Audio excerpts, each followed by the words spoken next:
Yeah, it's a tricky one. But Ashley, welcome to the pod.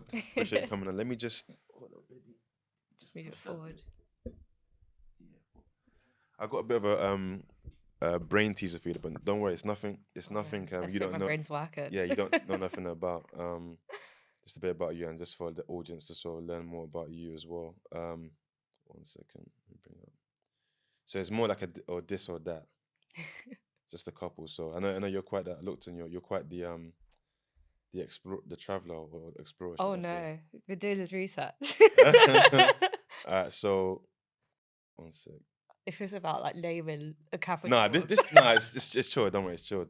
So beach or mountains? Oh, I think it's gonna have to be beach. Yeah.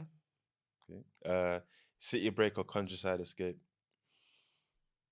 Oh, that's quite interesting actually. So I feel like I've done quite a lot of city breaks, but I do appreciate the kind of the country breaks that I have had. I've really appreciated. Or I think because I'm always in London, I would prefer to go on a country break. Yeah. But so like country? I don't know, country I guess break it though. depends what you think of as a country break. Like for me, like I used to go camping a lot when I was Yeah, younger. And I don't know if anyone else like did Duke of Edinburgh and you go to Wales and like you yeah. can See, get I've never. expeditions. So that was when I was really introduced to like countryside, and getting kind of in touch as, with nature.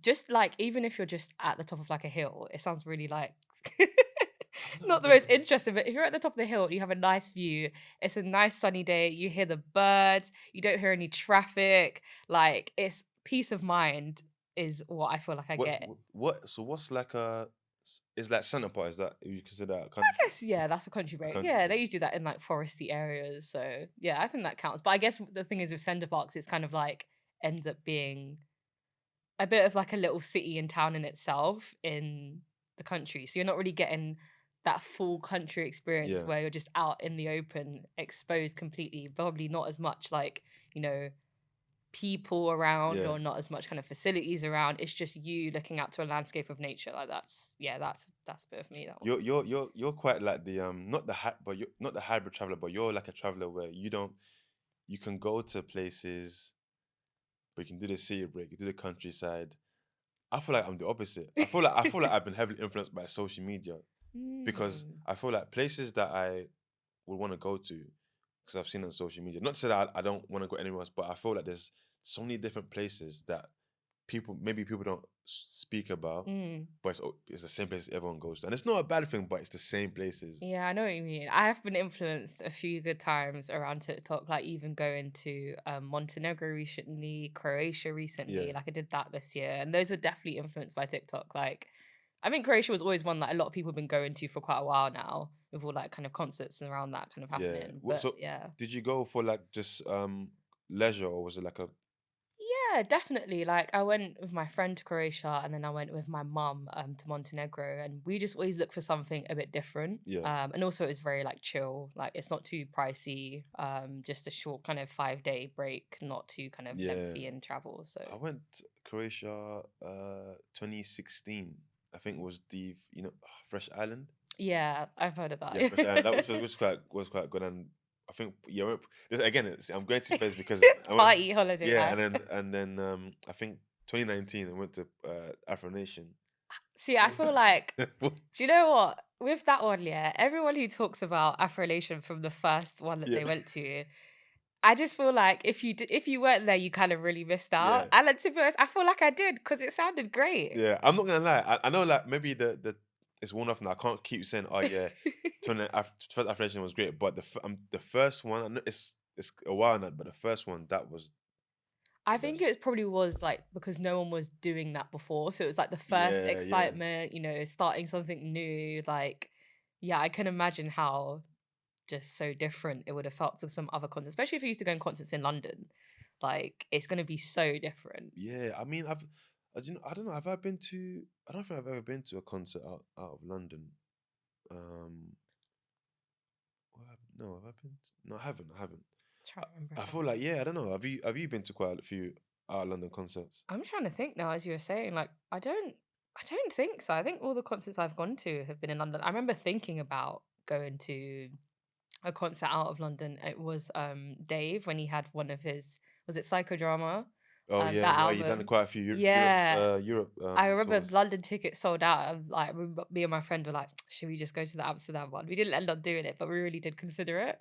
But yeah, no, most of the concerts, I think, yeah, all of the concerts that I can remember have been in London. Yeah, I would maybe consider doing it outside of London sometime. And it has to be someone an artist you obviously most concerts it has to be an artist you really like. But I think with me with Yes. concerts now, I just feel like yeah, I've got a really really really like Mm. I've been to a few concerts where it's just like just because it seems like it's like Yeah. it's gonna be a vibe.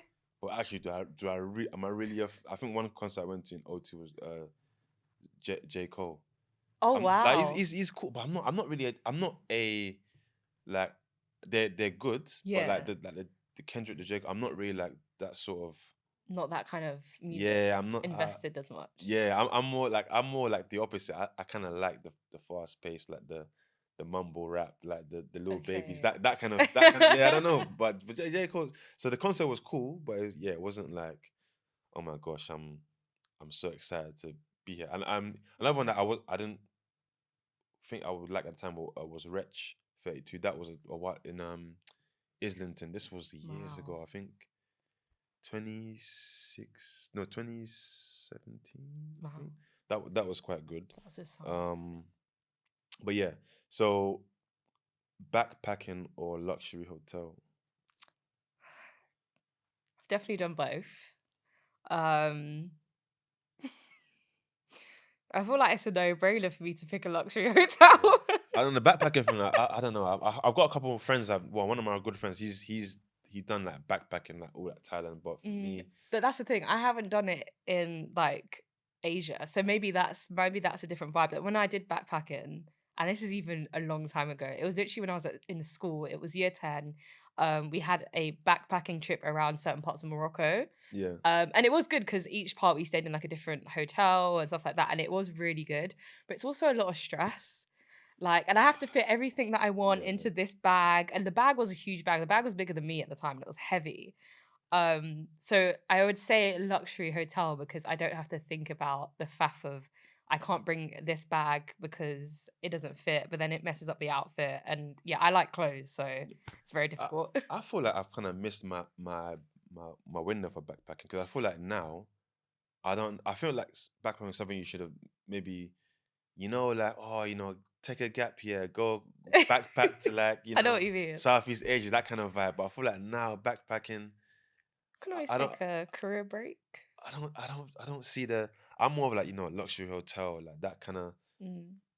minimum effort. I don't want to be backpacking to I 5 different think cities and I've got that's to the thing. go to one hostel to another one to another one. That's the That's thing. I don't think I've ever done. No, I've never done a hostel. I've never done a hostel, so I don't know if that's a real backpacking experience if I've never done a hostel. So yeah. I've not okay. Road trip or flying. see, I've never done a road trip, and I'd love to do one. You know, when people talk about road trips, like in different parts of the states or something like that, I've always wanted to do that. So I mean, if I could, I'd really love to try road trip. But I've just always flown. But yeah, Yeah, have I done that? I mean, there's a drive to Newcastle count. I guess so. Yeah, Yeah, it's just not exotic, but yeah, it yeah, like, but counts. I think to be fair, it It wasn't a road sounds trip, fun. but I did go to Amsterdam. What last week we went on the Eurostar, which was not Is that a road trip? okay. Is No, it okay, no, anything yeah, but? oh, yeah, okay, no, that's not, yeah, it's not, yeah. But I mean, anything but flying, I feel like Yeah, yeah. it's a bit of a mission. But like some people would say, oh, they drove to Amsterdam, That's like amazing. that kind of like see Oh, when they that. go on the ferry and they put their Yeah, boat. but see That's that. is that even considered? I mean, it is still, I guess, a road trip. Depends on how I envision a road trip. Is you're in a car or a van or something that you're not escaping the road from. Yeah, I don't. If you take the boat and put your car on the boat, is it still a road trip? I don't know. Yeah, I don't know. Those sort of things again. I guess it's experience, but I think like now as I've gotten older, I'm just more about convenience, man. Yeah, I Convenience. understand that. Like when you're younger, you kind of maybe you take I don't know you go somewhere you maybe have like couple stopovers because it was a cheap option. Yeah. But you see like now it's just everything is just okay. You're just paying for that convenience. Yeah, it's like me with flights. Like I'm a direct flight person. Yeah, Like yeah, stop offs. Oh, yeah. I don't that just sounds long to me. that. Stop off. So what is wait, I'm trying to think what stop off did I don't mind like if it's like say 1 hour, 2 hours. Look, that's Yeah, fine. Do you know what a I mean? little In bit. a decent Yeah. place, you know. But all this like 6 hour layover and then No. you gotta take, and then you got enough. I Yeah, hear it for the budget. I hear it for the budget because I know, like, especially when I'm thinking of doing stopovers, it's because it's like a long haul flight, right? yeah, And I do understand because I've done long haul flights. I'm like, oh my gosh, I just need to get off this like plane just for a minute. Like, can we just come back and then just come back on? Like, I do get it. Like, I went to China and that was 10 hours. that's not that bad though. That was the longest flight I've ever done. Really, I mean, that's what's the longest flight? I think I've done. What's the longest flight? Was it Mexico? I think I've done Oh, okay, 11. you've done Mexico, so yeah, that's No, long. actually, no. I went to Thailand last. No, this Oh in well, February. yeah. No, February. That Oh was wow. Okay, yeah, that's a long flight. How long was that? I can't. Was that? I think it was more than 10. Was it like 13, 14? Yeah, I think so. That You is know, incredible. So I want to I go. I think do so. want to venture to that side, but that is incredibly But you know long. what? I don't mind. I don't mind the stopovers if like there is no you can't like I know like with some places you can't go directly. Like you have to have a Yeah, yeah, stopover. yeah, yeah. But I think it's more so if um you know if like if the tickets like if it's a reasonably priced and then you know what. But I feel like now it's like I'll rather just firm it a bit Yeah, I just to know. have that. Even just that, it'll be like, oh, maybe a couple hundred less than, Yeah, doing yeah, a. yeah. You know, yeah. You So know, that's, and you're just like, I'll just pay that extra couple hundred just to yeah. do the Because it's like direct. exactly. But now I'm just like, nah. And I think obviously like again like I remember from like uni days, literally everything was just more okay. What's the? Because at uni you're just kind of like you're not really trying to spend too or not that I spent too much. I wasn't working like Yeah, well, I I didn't wasn't. even go on holiday Do like that, you know what I And mean? so So many people were really going on holiday. Like I really respect it. I think I did one trip, and that was my final year even, and it was Copenhagen. So I remember. No, this was after. This was after because I think there's like two phases. There's like the uni phase where mm, you know you're studying, so you don't really have a lot, yeah, and there's the phase when you leave uni, you still kind of find yourself, and you still just finding your feet. So yeah. again, you not have a lot at your disposal. So I remember going to Ibiza. I remember just being so happy, like yes, I'm gonna be coming back. I think like it was so mad. I literally just had like £10 left in my account. Oh my god. Like, cause I was just like, yeah, and I'd be for just doing, and not realizing it's But expensive. you can take those risks when you've got, when you're younger, you don't have Yeah, exactly. Exactly. responsibility. When If you're you live still, at yeah, home as exactly. When you're well, still at home, like so I think I was about like 23. those are the times to do those wild Yeah. things. Exactly. But So obviously it's all now as you right. get older, you kind of grow out those things, and Yeah. you can afford to like have stay in a nice place. Because even in Ibiza, we stayed in the hotel was so mad in San Antonio. Literally, not I won't say it's a grubby part, but it wasn't like the best. If you got Ibiza, like But it's Ibiza I heard is very expensive, so that you didn't pick yeah, the most cheapest. yeah. So I think I can't remember how much I spent, but yeah, it was quite expensive. And okay, so solo travel or group trips? So I have actually yet to do a solo travel, so I'm gonna have to lean on group trips purely because of that Yeah. experience. I've only flown solo, but I've never done a solo travel yet. But people do encourage me to do it, so maybe one day. Yeah. Like, and this is I know it's just me. There's not a time frame on these things, but even with that as well, I just feel like is there anybody? I mean, I could do it, but I'm just like, Yeah. I mean, Depends on what you kind of, I guess, look for in a holiday. Like, I guess I definitely pre-COVID, I actually used to do a lot of solo just hotel yeah, stays in London when it was affordable. Now it is not. And those used to be just to kind of like get out of my house, get out of my yeah, room. Even just to be in like a different part of London and just take a bit of a chill time out and not really feel the pressure of feeling like I had to be busy because I was like, well, this is my time and I've told everyone I'm in this for my time, yeah. and I do kind of miss that sometimes. And I do think about, oh, probably be even nicer if I was like, on a beach, like having Mm. that solo time. But yeah. I mean, to be fair, I guess it is an experience, isn't it? You kind of go to a different city, speak to people you haven't met. I don't know what it is. I just feel like even though I'm saying, oh, I thought I've hit the time frame or the time frame is gone. No. It shouldn't really be that. But I think when you just that's the thing when you go to you're just stuck in your ways and before you know it, it's like nothing. Not you can't come out your comfort zone, but you just kind of you have certain ways you want to do things. But I feel like Mm. it's nice when to be on your eat, pray, love vibe. At least at least at one point, I mean, at one point in life, or do you know what I mean, just have that where you just like travel or do something different. But I feel like Yeah. I don't traveling wise. It's like I don't really count my comfort zone. I'm just like, okay, it has to be a certain way. I Okay. don't want to go somewhere and having to like ask for directions or just speak to make friends. I mean, Okay. it's an experience, isn't it? It's an Yeah. experience, but I'm just like, I guess, yeah, it's just some people just go away to have their kind of more creature comforts, like yeah. increased creature comforts, increased luxury, because at home you don't get that. So I do get it. Yeah, it's like and I guess it depends where you're at. I guess so. I think maybe people again who are like I won't say I'm a traveler. Like I feel like you're quite a traveler. Try You're to be. quite. It's not. It's expensive. I feel like how many places have you been to so far? So this year alone, I went on 5 different holidays to 5 different places, which Wow, is crazy.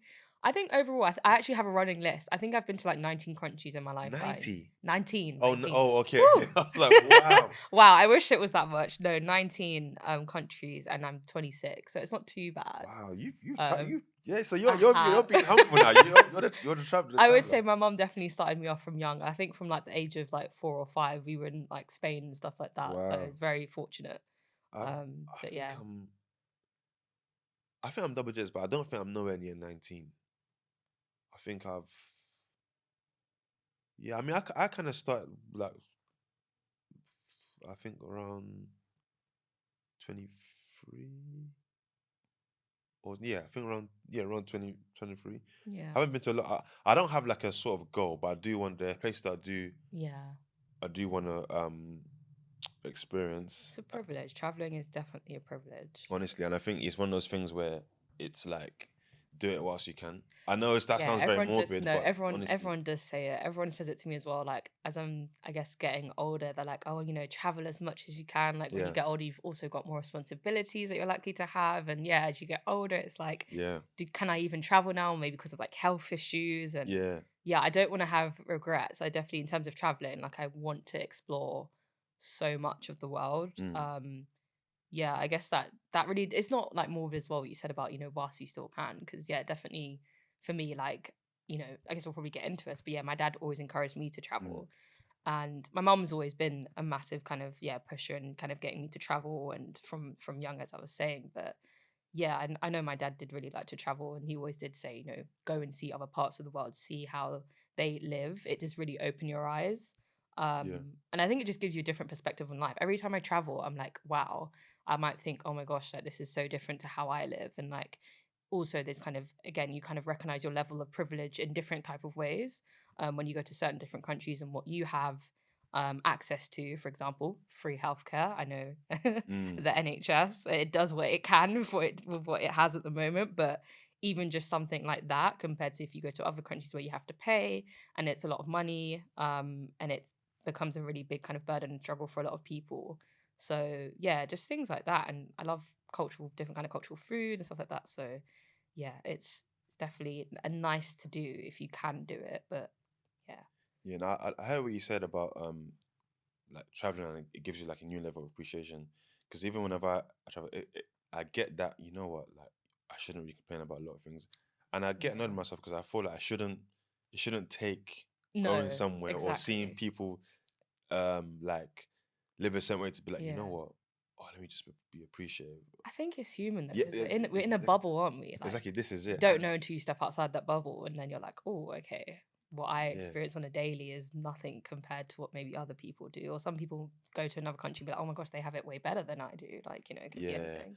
and I think it's balanced though because I think what I feel like personally, I don't want to ever get to a point where I'm so in the bubble that Mm, I don't even realize actually you are actually blessed. I know I people know, say it yeah. like you should be thankful, like when people say, oh, you should be thankful for health, you have a roof over your head, and sometimes we may look at that like that's a given, but Yeah, no, it's but that's not. the thing, it should It be. should It should and be yeah, your you're right, it should basic be need, it and should it's be unfair that it's not.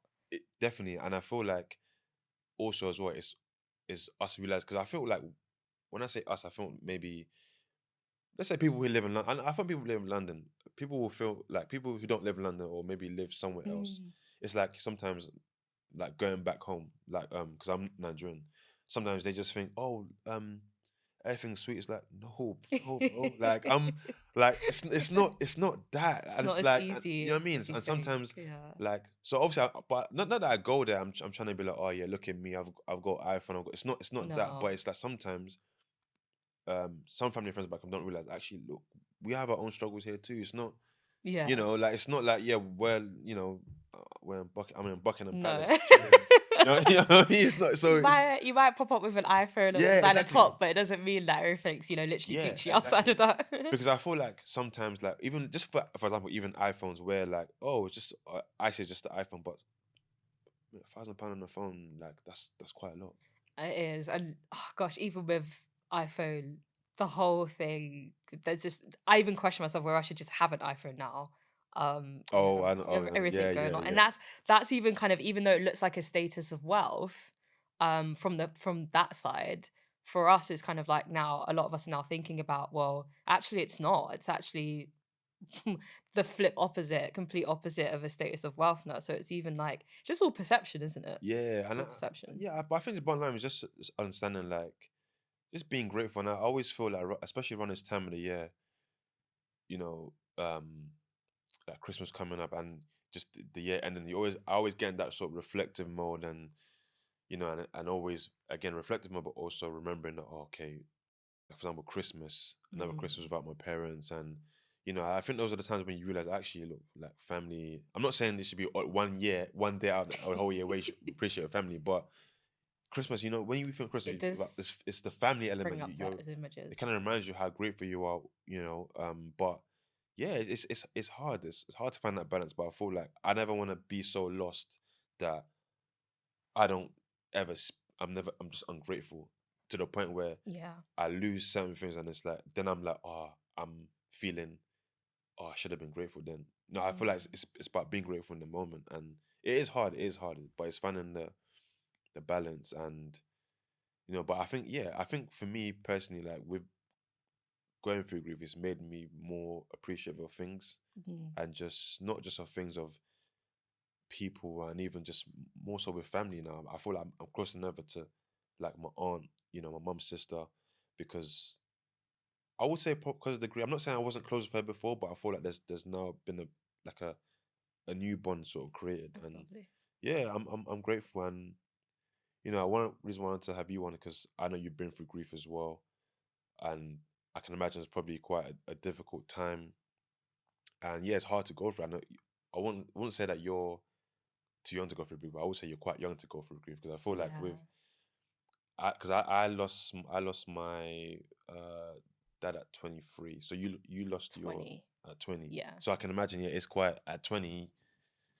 It must be quite a lot. So I wanted just Yeah. to ask you about that experience. Yeah, it's really, the word I can use is like discombobulating. Like it just really kind of throws everything that you thought and kind of planned ahead, for, I guess, like, post universities, especially because I was in university at the time. It really just kind of like throw you off.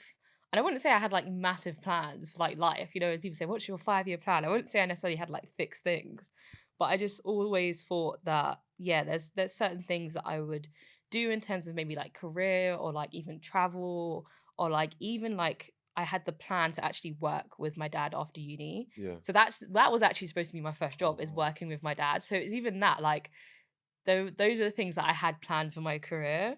Because I was going to do like a bit of like social media marketing for his company. So he had a lot of different companies, I guess, very much entrepreneurial, Nice. kind of like hustler, like Mm. of today's times. But he was always doing that from early. So I remember we having a discussion. I said I wanted to go into marketing, and he was like, "Oh, why don't you do the social media marketing for my brand?" And I was like, "Okay, like give it a go." And I was like, "Okay, that's the plan after uni." So yeah, that definitely threw me off path. But yeah, to kind of really talk about how it's changed me as well in terms of the grief. So for me, so yeah, I lost my dad when I was 20. I was just coming out of my second year of university. And I was at placement actually, and I was supposed to go home literally probably like a week after the placement. And it came to the final day of my placement, and I was literally in that office. It's so weird because I remember it so like vividly. And my mum turned up, and I was like, hold on a second, why have you turned up? Like, I'm literally supposed to be coming home like tomorrow. And she was like, oh, I need to tell you something. And I was like, well, it must be really urgent since you've come Mm. all the way up from London to Reading, and I'm supposed to be coming home tomorrow, and it probably couldn't wait.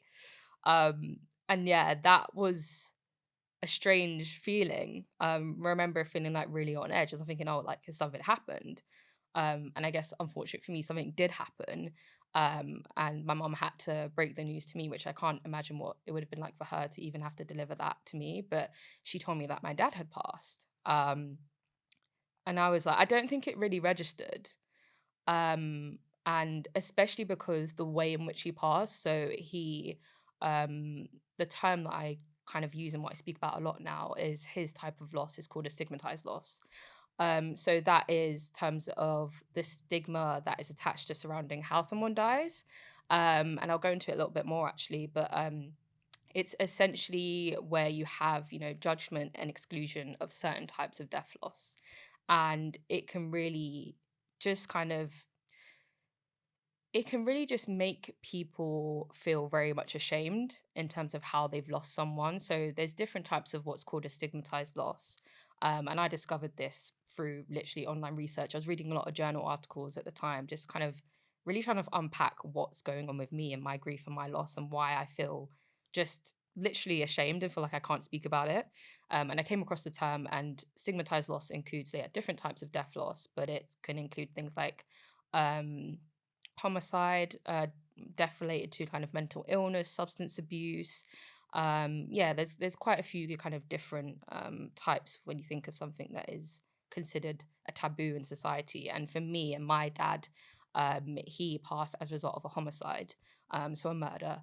And yeah, hearing my mum tell me that at that point was just like, I think I remember like everything in like, when people say like the world stops, Yeah. like, I couldn't hear, it's like she was talking to me, but then I also couldn't hear her. But then everything around me was really quiet, and it was just like that kind of muffled sound. And then she also said, like, when she said that, and then she was like, "Oh yeah, it's in a news report." And I was like, "Okay, this is, you know, even more like just kind of shocking." And I just didn't really know what to kind of do with that information. And she's scrolling through and she's showing me, and I guess she's also trying to show me to be like, this is actually real. Like, this is what's coming up for you. Like, this is going to be a heavy ride. On top of the fact your dad's passed, it's passed through a homicide, which means media are going to get involved, which means there's going to be police involved in a court case, and there's so many things that come into it. So yeah, for me, that has been the hardest thing to kind of grapple with, is not just the loss, but the I guess the how. And I know you've previously spoken about, Yeah. when people say, how did, the person Yeah. that you lost die? And it's something that can be quite triggering for people. And I definitely think at the beginning it was very triggering for me because I was just embarrassed. I was ashamed. I was like, you know, it's not something that anyone wants to talk about in terms of Mm. murder and people dying in that way, because people usually jump to the conclusion of, okay, so he must have done something bad. Um, so that for me was always a case of, it's in my head, and would my kind of perception, would people kind of perceive me in a different way because of how my dad's passed? So that's something that always played in my mind, and that's why with my grief for quite a long time, I just suppressed it. I didn't really know how best to deal with it. There wasn't, for me, for years I've been searching for the right support, and it still doesn't exist. And it's just been something really hard to speak about a lot of the times. But I'm coming to a point now where I literally feel like I have no choice but to speak about it, because if I don't, then it just continues to like bubble up inside of me. And then it just continues to impact my mental health. And I know there must be so many other people out there who have gone through a similar type of loss and had to experience that. And I just thought, yeah, I can't just keep suppressing this, Yeah. keep pushing this down, because I don't think it's healthy. And I also think we should have a space where we can, a safe space that we can talk about these type of losses, because yeah, I believe that our grief matters just as much as anyone else's, Yeah. really. Exactly. And it's so interesting you say that because I feel like again, people just being humans, and Mm. I'm not talking like from a higher spot. It's always that people always, even just in general, when people have learned someone's past, there's always that in your mind you might think, oh, how did they pass? Yeah. It's always it's like I said when we spoke, and I said, when I put my mum up on Facebook, I put her photo up, and there was like there was a comment saying, oh, how did she pass? Mm. And that just triggered me. And again, at the time, I was thinking like, why are you asking me that? Like, Yeah. you know, why? Yeah, why? You just kind of triggered. But again, people might not mean malice, but I feel like it's important to, when it does come to stigmatized grief, it's important not to sort of isolate people. I know people we can always have, we're humans, right? So we can think certain things, but we don't have to say it. But I think it's a Yeah. different story when someone's told you about the grief, and you're putting them in a box because there's certain judgments you have. And Yeah. I feel personally, again, I'm just disclaiming because I'm not talking like I'm perfect, but No, I do no. feel like there needs to be a lot more education on that. And like I said to you when we spoke, it's not about, when it comes to grief, I just thought everyone should be heard. So Yeah. however I the agree. however the loss came about, it's not about, oh, that person, they lost some through this, so maybe we can't really talk to them, or maybe, Mm.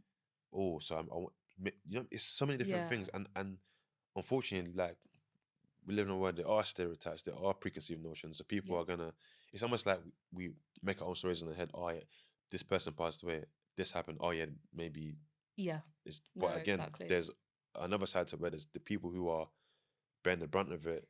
Literally. How do they feel? So that's why I always say, like, there's a bit of like compassion element to just not, you know what, don't judge too quickly. you Yeah, know definitely. And I think as someone's especially gone through like a stigmatized loss experience, um, they probably do not want to talk about, that how in too much depth because they're also kind of protecting themselves, protecting yeah, their families. And also, like you said about the stereotypes, to me, that really did play into why for a long time I just didn't speak about my grief because I was like, well, I'm going to say my dad passed away as a result of a homicide.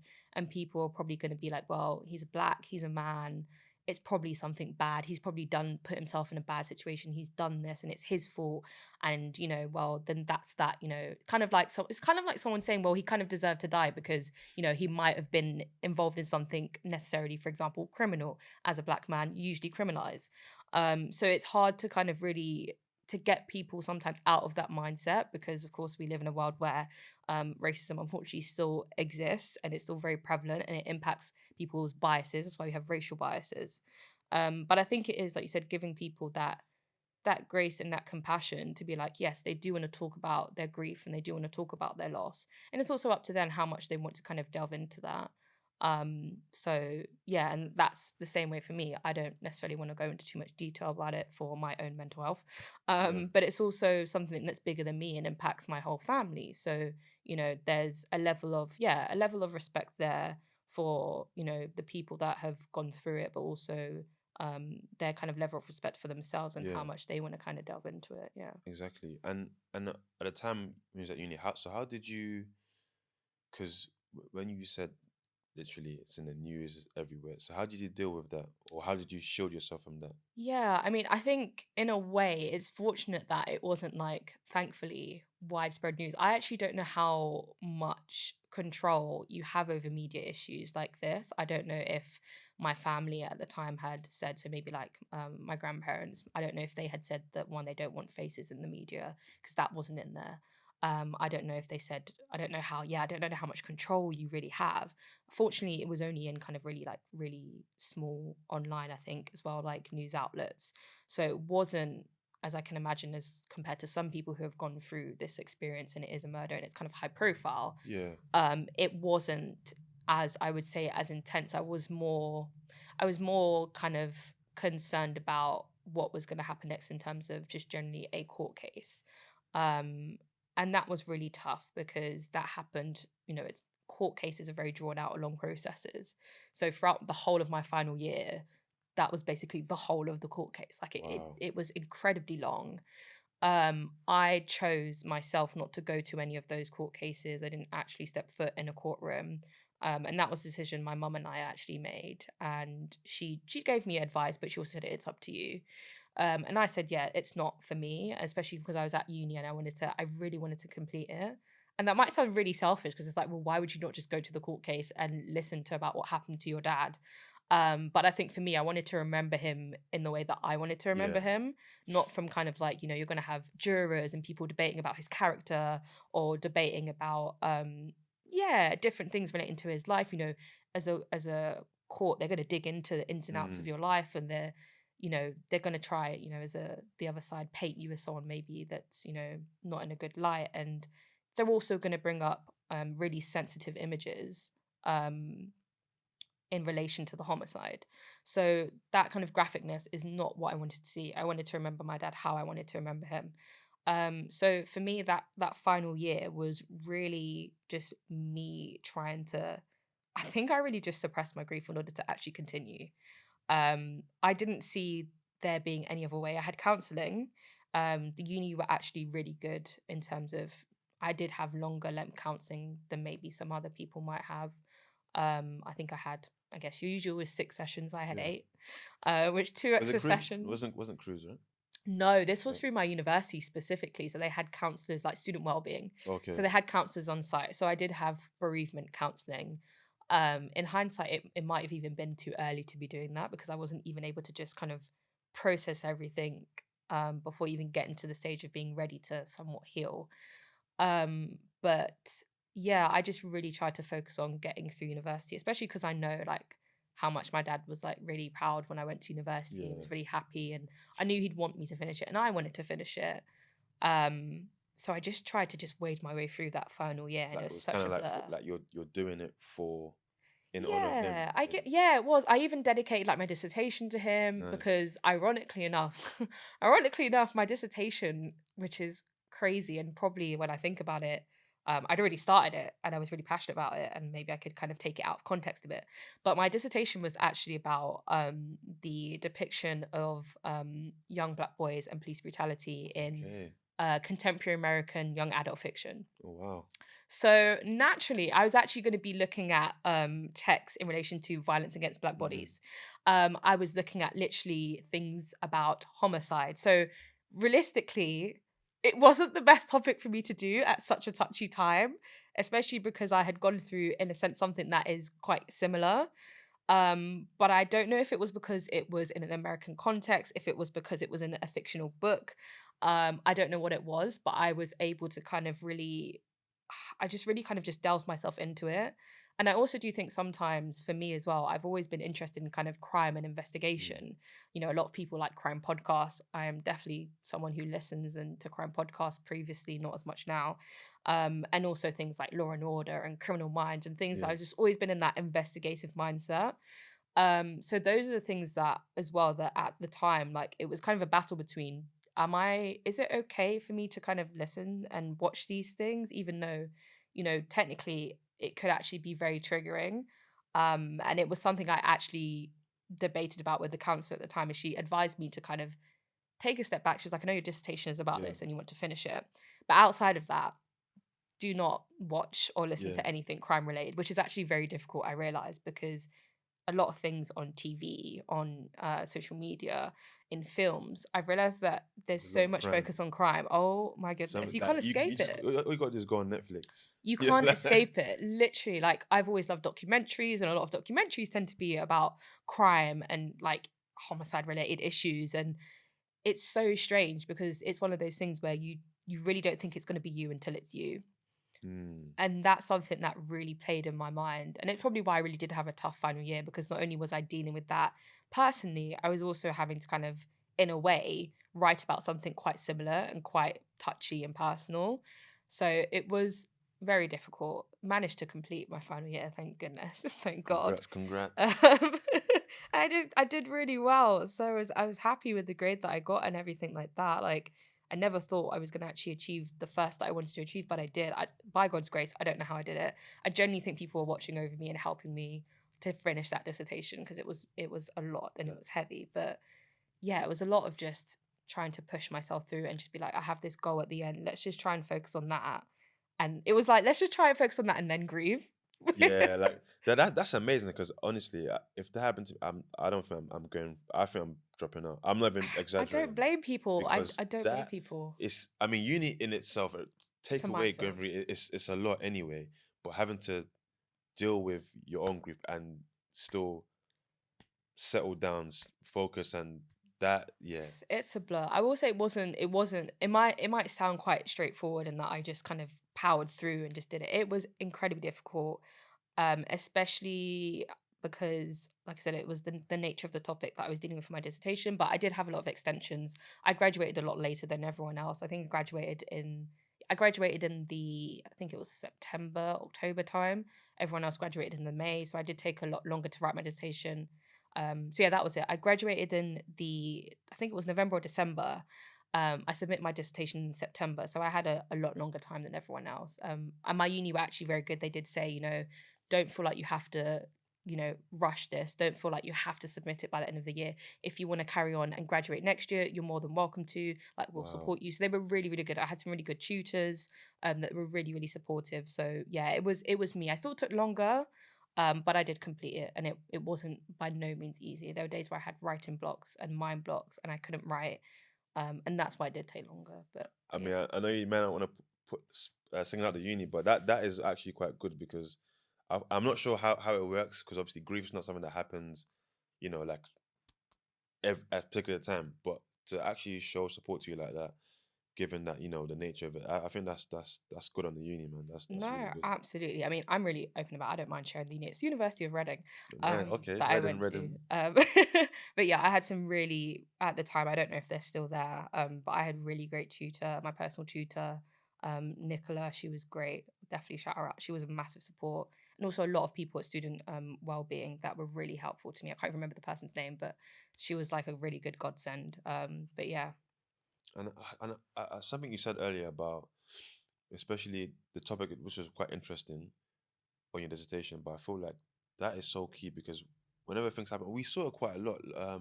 We've seen it quite a lot in America during lockdown. People, the yeah, shootings, so and many. again, it's the same patterns you see. Oh, what they'll do is, um, they'll say a police officer shot this person, Mm. and they'll start saying certain narratives, or the way, even just the way they portray them. It's the framing. With the It's the Trayvon Martin, framing. they put, he's in a hoodie, or he must be. But Yep. in Yep. the police call, they said, look, leave him. Don't. It's fine. Don't need to.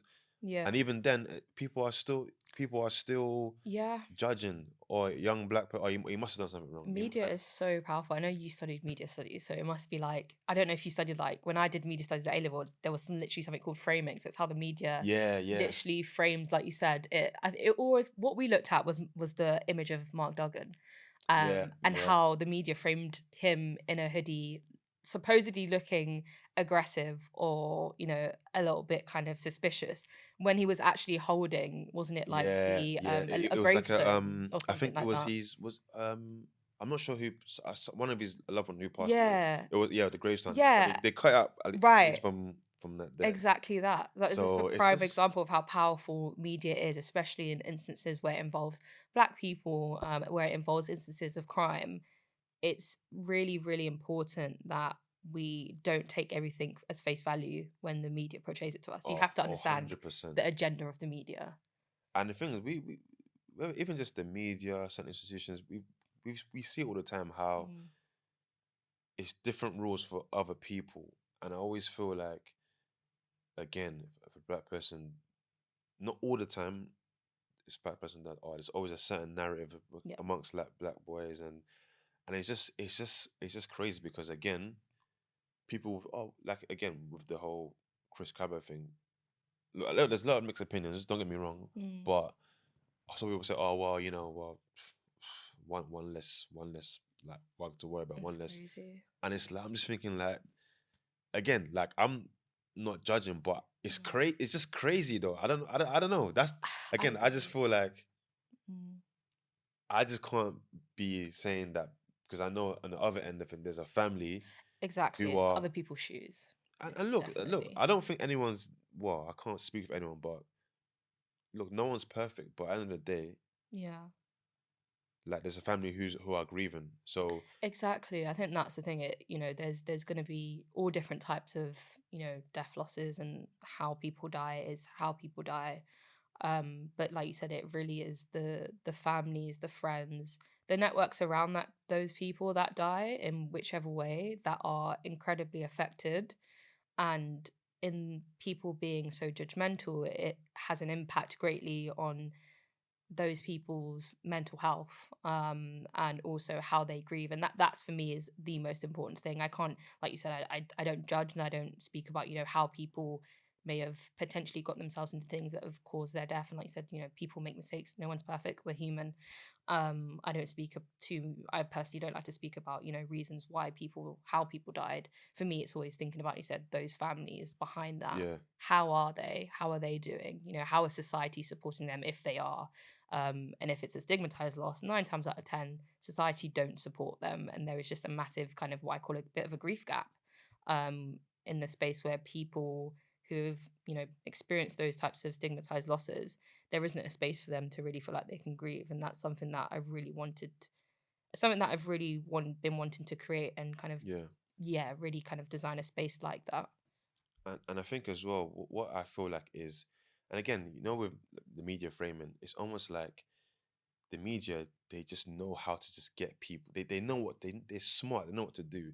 Mm. Again, when it comes to like, um, you know, uh, maybe young black boys getting killed, the way they frame it, oh, this person did the words they It's use, wording. and again, everyone laps it up. And I'm not. Look, I feel like we don't really exercise critical thinking.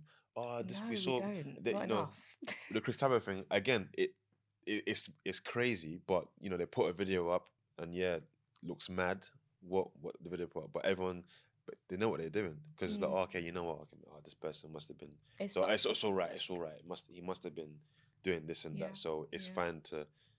But again, that's just it's wild It's because just basically saying that someone deserved to die, right? yeah, Yeah. exactly. That's what they're saying, and I feel like unfortunately it's sad there is a lot of yeah, there's a lot of racism, man, and that's why I feel like with grief, people shouldn't people shouldn't feel like they can't speak about it, or they feel excluded because it's stigmatized grief.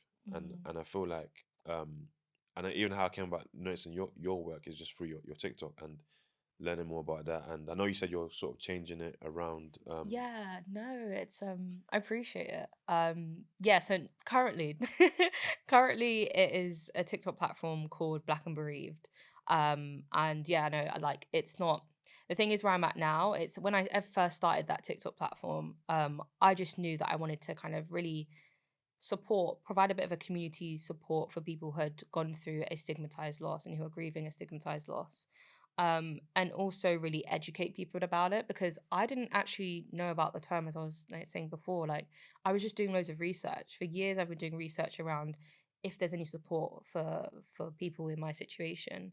And if there was, I didn't know there was a specific term for it Yeah, until I don't even know how I got into this kind of wormhole of just research and research. But I eventually came across something that had talked about stigma attached to grief, and that's where it all came about.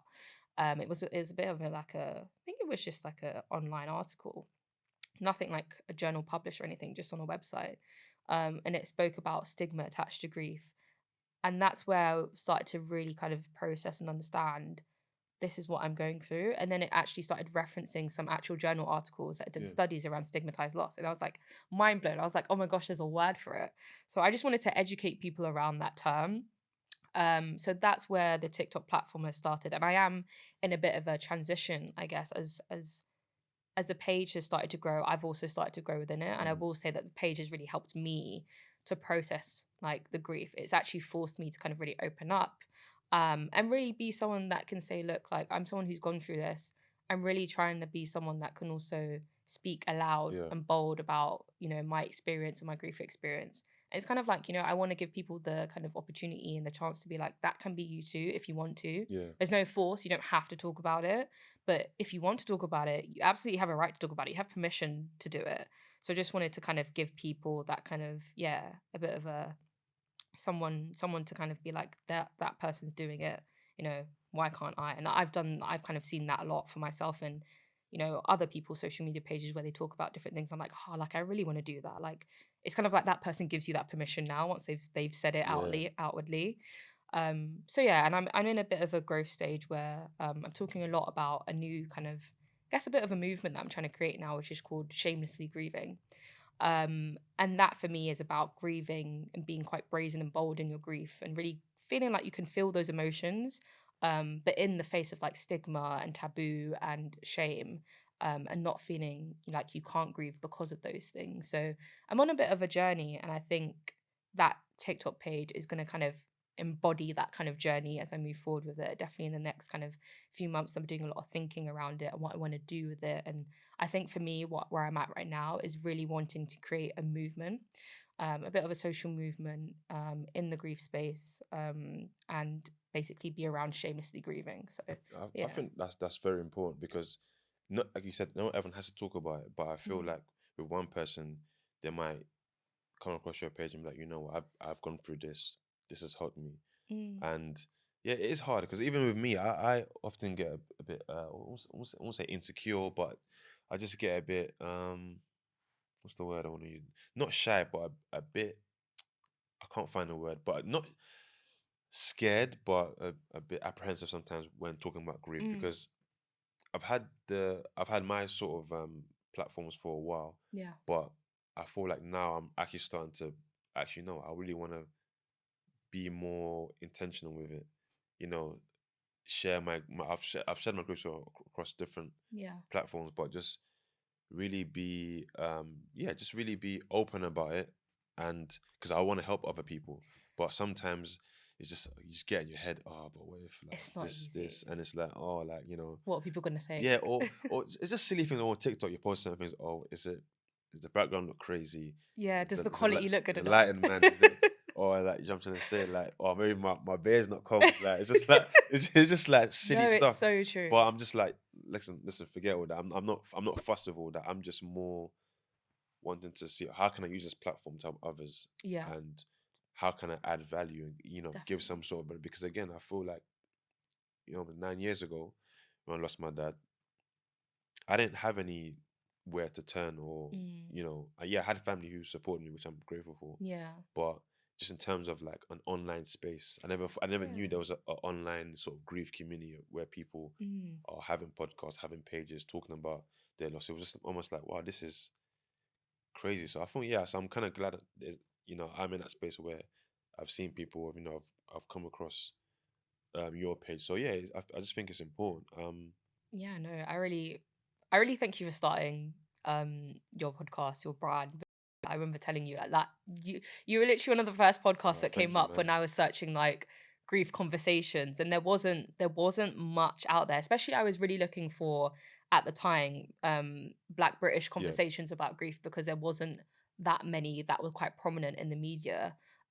So yeah, thank you for creating it because yeah, it's helped. No, thank you. I appreciate you even, yeah, listening. I mean, again, it's, I'm just, yeah, I don't want to yeah, I want to just reach out to as many people as I can, you know, because I feel like with grief is just so it's everything, we're gonna go through it, unfortunately. But I'm not saying we all have to talk about it, but I feel like there should be Yeah, an option for people to have things to lean on, you know, that they can sort of find exactly. useful, and that can help. But yeah, no, I appreciate you coming on. Appreciate it. We're kind of out of time, but just That's before we go, I wanted to, okay. anything you want to plug, share with the viewers, listeners? Yeah, I mean, you can currently follow me on TikTok if you type in black and bereaved. So black and then the little and sign and bereaved, it should come up. But yeah, just kind of keep an eye out because it's going to be slightly shifting and moving as I grow. And yeah, currently only on TikTok, but hopefully hope to be on like Instagram at some point and expand out. But yeah, thank you. No, thank you so much. It's been a pleasure, and yeah, thank you guys for listening and watching. Moving on. I saw him just staring at the door, so I'm thinking, damn, it might over. Oh. But I saw it should be.